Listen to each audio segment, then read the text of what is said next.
The damage is okay, 9 to 14. The +5 minimum helps. Bonus attack rating is nice early. It doesn't really have a ton else going for it. It's not a weapon that I'm really using in a lot of. No, it's not S tier, you guys. So you're not really going to use this weapon past like Act 1, maybe halfway through Act 2. It's false. No way. Not this time. We created it. Not this time. No, not this time. It's totally made up. Pure fiction. It's fiction. It's fiction. Like, I will beat you. This right here is the face of an average Ricksot hater. A man about to be proven so indefinitely wrong with just absolute ease. Alright, first decision. Who to choose to obliterate this run with. Barb was the obvious choice, since Paladin is broken, and I'd just be carried through auras the entire run, and Assassin has ass in the name twice. That's an obvious no. Already, I know what you're thinking. Well, how do you beat the game with Ricksots if you don't get Ricksots to start? And honestly, what a stupid question that is, because of course I cheat with Pluggy Stash.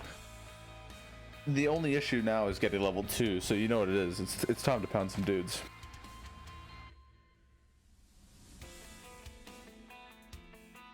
You know, I don't mind sitting there and just pounding dudes one dude at a time, right?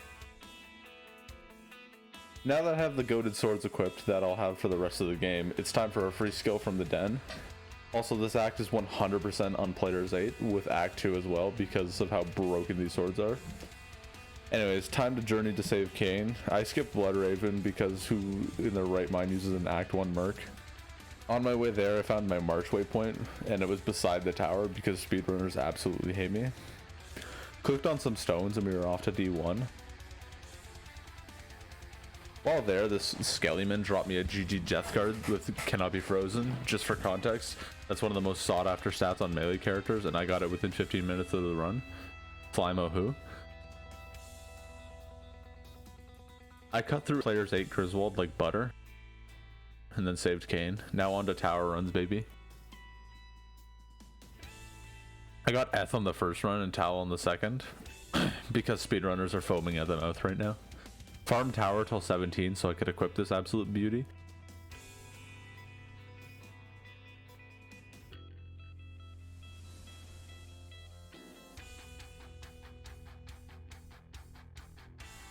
And it was off to the races.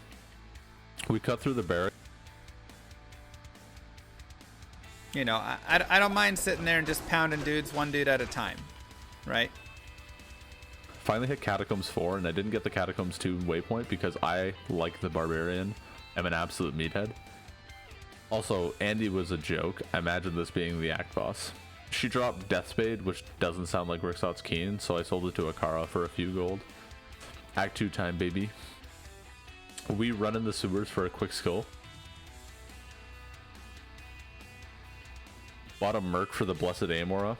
I don't gear him at all as it's not the point of the run. It's basically just he's a walking aura bot that I want to increase my attack rating the whole game so I can actually hit people. Because who specs into Dex when you could just pump Vitality all game? And because I didn't gear him, he just dies the entire run. So, very useful. We run through the desert a bit, grab the cube along with an Angelic's Mantle apparently. 3 damage reduction. Honestly, so sick. Definitely gotta replace stealth with this, of course. Headed through the sus looking cave to get the Staff of Kings, aka the Staff of You. Mwah.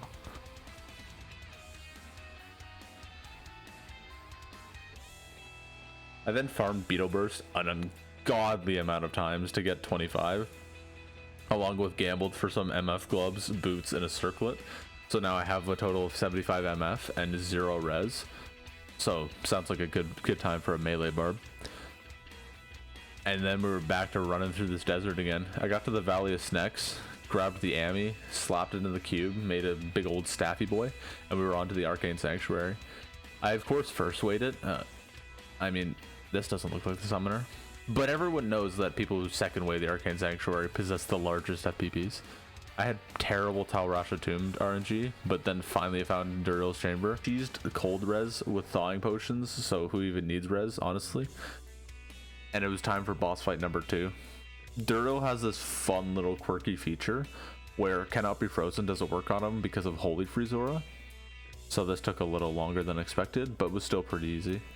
He dropped some sick nothing, which made me so glad I spent 25 minutes getting my Magic Find gear up. Now on to nobody's favorite for Melee, Act 3. Yay. The one sick part about this is bigger health pots, because we were needing them. And yeah, so I'm gonna skip over the first section of Act 3, and if you're wondering why, just watch this clip, and just keep in the back of your mind that D2 devs knew there were melee classes in this game, and they just were okay with this.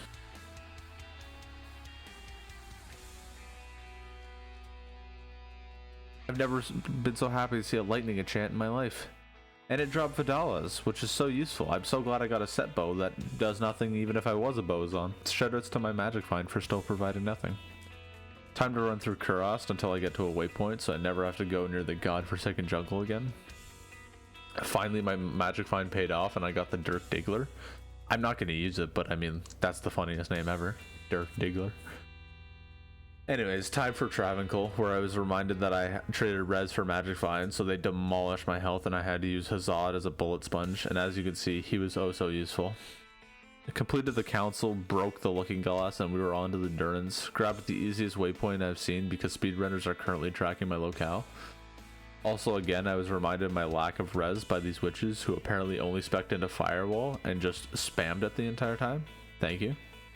And again, I was reminded of that quirky little feature because this champion had Holy Freeze Aura on, and he just decided to hit me because the devs only ever played Sorcerers when testing this game, apparently.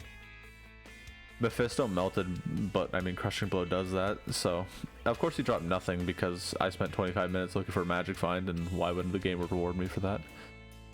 On to the next act, which is the let's just end this game, fuck butting content, Act 4. It started off very similar to Act 3. Lots of leaping, remembering Sorcerers would have beaten the game 6 times over already. I pounded Israel, he pounded me, but of course, I'm the dude pounding champ. You know, I don't mind sitting there and just pounding dudes one dude at a time, right? 75 Magic Find, by the way. I jumped through the River of Flame, just thinking Kixin doesn't have a leap and the developers were okay with that. Hellforge was useless, but Hephaestus dropped me Steel Goad. 30% crit chance on 9 damage, hashtag blessed. Hazard was now geared up to go. Time for my most dreaded part so far, the Chaos Sanctuary, which actually went way better than I thought it would at first, and then I got to this seal and was reminded melee isn't allowed to have fun. After struggling through that, it was time to fight player 7 Diablo because I'm a sadist for this stuff. As you can see, it went swimmingly. He only used the lightning attack every 0.4 seconds.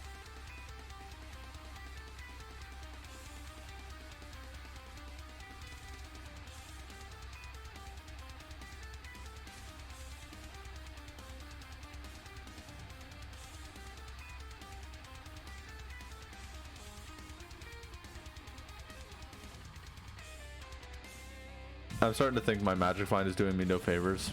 Anyways, on to the next. Act 5 is the Land of the Barbs, so I felt right at home leaping through the first area to Shank. He had this really fun minigame where I got to hit him twice and then I'd have to run away and do a circle around his people to come back and hit him twice again. Did that about 20 times and then I realized I could just pull them really far away and then get 5 hits in, and then he died. Great time. Now we're on to the Eldritch farm, and you already know your boys farm into 35. So I sat there for an hour pounding dudes. You know, I don't mind sitting there and just pounding dudes one dude at a time, right? Got the 35. Eldritch decided to give me a little going away present on my very last run. Venom Ward. Thank goodness there's one enemy that deals poison damage in this act, and we already passed him.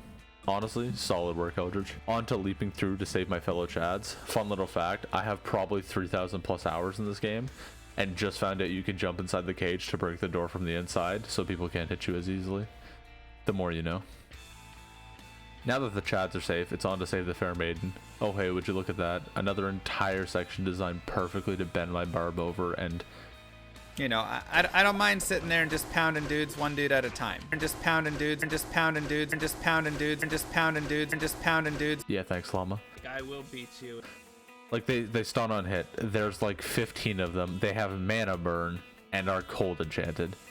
If I didn't have this Canopy Frozen belt, I probably would have broke my monitor. Look at my poor Merc try to help me fight. How is this even close to fair?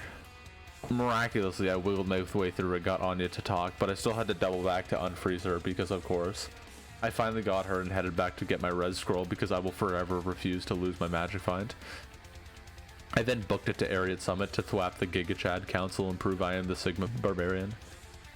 It went pretty well, even though my Merc died instantly. Pound and pound and pound and pound and pound and pound and pound and pound and pound and pound and pound and pound and pound and pound and. The dudes were pounded, and on my way back, I decided to use a Barb Merc instead and give him Rixot's Keen. Huge brain, triple Rixots, by the way. Now we're under the throne room, which is where my patience was brought to its brink, as the first waves went quite well, as seen here. And then the last wave came, and it turns out that the final boss of Diablo 2, Lord of Destruction, was the final wave. Minions of Destruction, which stun on hit, of course they do. There's multiple of them, so they'll stun lock you.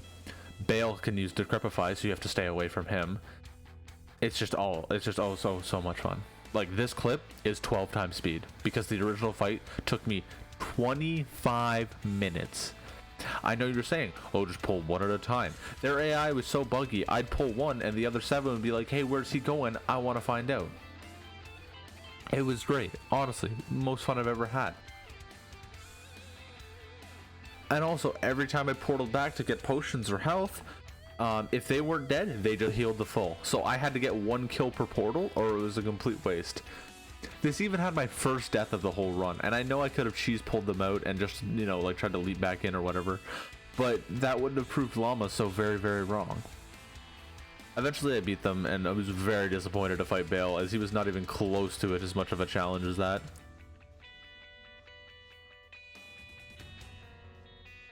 He dropped a second Vidala's because dual wielding bow barbarian just sounds like a great idea.